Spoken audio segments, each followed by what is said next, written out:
रही बात पहले क्वेश्चन की कि हम पिछले 30 दिनों से क्यों ये मोर फ्रीक्वेंटली देख रहे हैं, चाहे हेल स्टॉर्म हो, थंडर स्टॉर्म हो या गस्टी विंड्स हो। तो इसका पहले ही रीज़न है कि हमारा जो स्प्रिंग सीज़न होता है उसमें ये सब चीज़ें मोर कॉमन होती हैं। अब कोई सवाल पूछेगा कि क्यों कॉमन होती है इसमें। अगर हम विंटर सीज़न की बात रहे तो अगर हम लोअर एटमॉस्फेयर या और हायर एटमॉस्फेयर की बात करें या ग्राउंड लेवल जो हमें बोलते हैं उसमें भी काफ़ी ज़्यादा ठंड रहती है। हमें पता है नीचे माइनस टेम्परेचर होते हैं, कभी कभार -6 7 भी चला जाता है और इसी तरह से ऊपर तो और भी ज़्यादा -30 40 50 भी होता है टेम्परेचर। तो जो लोअर टेम्परेचर्स होते हैं या दिन में 10 डिग्री तक टेम्परेचर जाता है, जनवरी हो फरवरी हो 12 15 डिग्री, तो ये बहुत ही कम होता है। हमें पता है कि जो वार्म एयर होती है, जैसे टेम्परेचर अब थोड़ा सा ही होता है हाई नीचे पे, तो उतनी वार्म एयर ऊपर जा नहीं पाती है जो कंडेंसेशन या क्लाउड्स वगैरह फॉर्म करे। बट हम देखें कि हमारे जो स्प्रिंग सीजन है उसमें टेम्परेचर्स इंक्रीज होते हैं, क्योंकि सन की वैसी पोजीशन आ गई होती है अर्थ की तरफ फेस करते हुए कि टेम्परेचर्स इंक्रीज हो जाते हैं।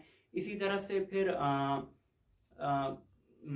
जो ऊपर वाली सतह होती है वो भी ठंडी ही होती है और जो नीचे वाली सतह होती है वो गर्म होती है, क्योंकि हमें पता है स्प्रिंग सीजन में डे डे का जो ड्यूरेशन है सनलाइट वगैरह की वो भी इंक्रीज हो जाती है।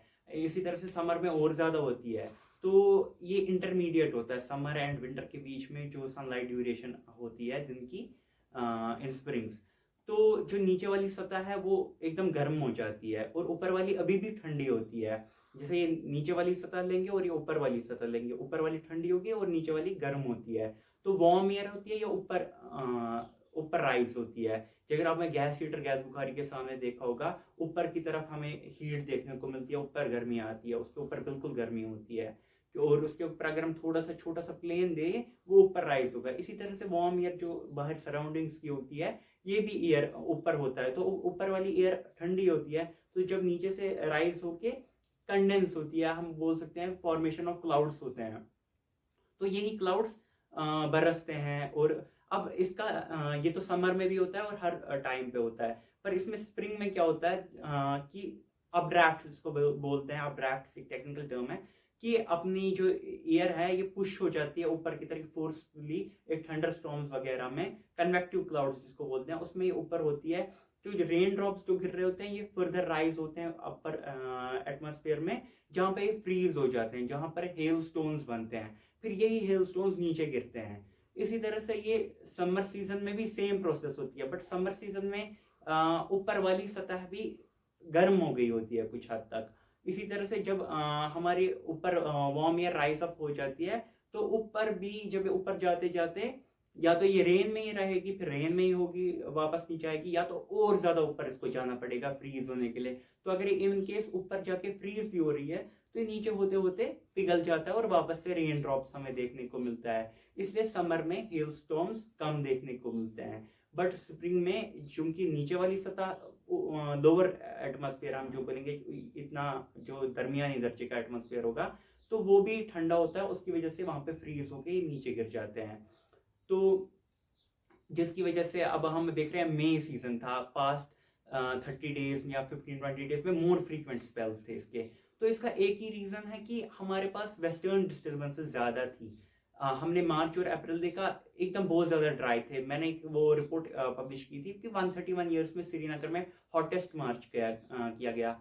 वेस्टर्न डिस्टर्बेंस बहुत ज्यादा कम थी, अप्रैल में भी बहुत ज्यादा कम थी। अब मई में इंक्रीज हो गया, इनका फ्लो इंक्रीज हो गया वेस्टर्न डिस्टर्बेंसेस का, जिसकी वजह से एटमॉस्फेयर की इंस्टेबिलिटी इंक्रीज हो गई। इंस्टेबिलिटी इंक्रीज होने की वजह से हमारे कन्वेक्टिव क्लाउड्स जैसे कि क्यूमुलो निम्बस क्लाउड्स उसको बोलते हैं, जो हमारे हेल स्टॉर्म्स वगैरह जिनमें फॉर्म होते हैं, तो वो ज़्यादा ज़्यादा फॉर्म हुए और उसकी वजह से ज़्यादा ज़्यादा देखने को मिला।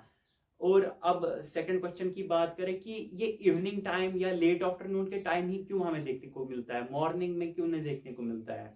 इसका यही रीजन है कि हमें पता है कि नाइट के टाइम सन कहीं नहीं होता है तो टेम्परेचर्स डाउन हो जाते हैं। इसी तरह से मॉर्निंग में सन आ जाता है तो टेम्परेचर स्लोली इंक्रीज होते हैं। लेट आफ्टरनून तक पहुंचते पहुंचते 3 बजे तक हमारा जो ये टेम्परेचर होता है बहुत ज़्यादा इंक्रीज हो गया होता है, या highest temperature maximum day temperature जो दिन का देखा जाता है वो यूजुअली 3 बजे के अराउंड देखा मिलता है हमें।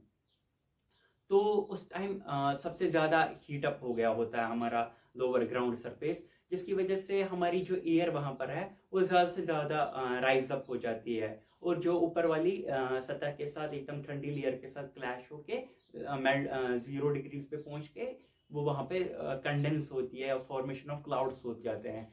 तो ये लेट आफ्टरनून में ही पॉसिबल है, क्योंकि मॉर्निंग मॉर्निंग थोड़ा थोड़ा थोड़ा थोड़ा ग्रेजुअली करके लेट आफ्टरनून में हाईएस्ट हो जाता है टेम्परेचर, इसलिए हमें लेट आफ्टरनून में फिर जो क्लाउड्स वगैरह बनते हैं, कहीं पे इंस्टेबिलिटी ज़्यादा होती है वेस्टर्न डिस्टर्बेंसेस की वजह से, और भी बाकी प्रोसेसेस हैं, तो वहाँ पे ज़्यादा फॉर्मेशन हो जाती है कभी। फिर जैसे सपोज नॉर्थ कश्मीर में फॉर्म हुआ, तो नॉर्थ कश्मीर से साउथ कश्मीर की तरह यूजुअली फ्लो करेगा।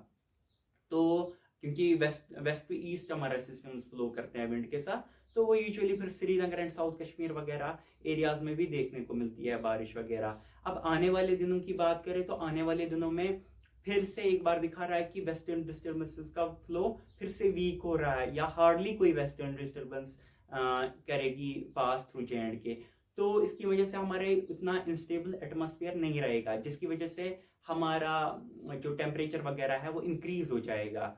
और यूजुअली एक्सपेक्ट है कि जैसे कुपवारा डिस्ट्रिक्ट हो सकता है वहाँ 34 तक, मे बी 33.5 तक टेम्परेचर चला जा सकता है। इसी तरह से हमारा जम्मू रीजन जो है वहाँ पर 45 डिग्री सेल्सियस भी क्रॉस हो सकता है टेम्परेचर, तो जिसकी वजह से हमारी अपर एटमॉस्फेयर को भी टाइम मिलेगा ठंड ये सॉरी गर्म होने का, वार्म अप होने का उसको टाइम मिलेगा। तो जिसकी वजह से अपर एटमॉस्फेयर भी एक बार गर्म हो जाए, फिर नीचे वाला तो गर्म होगा ही, जिसकी वजह से हमारे हिल स्टॉर्म्स और गस्टी विंड्स के चांसेस कम रहेंगे।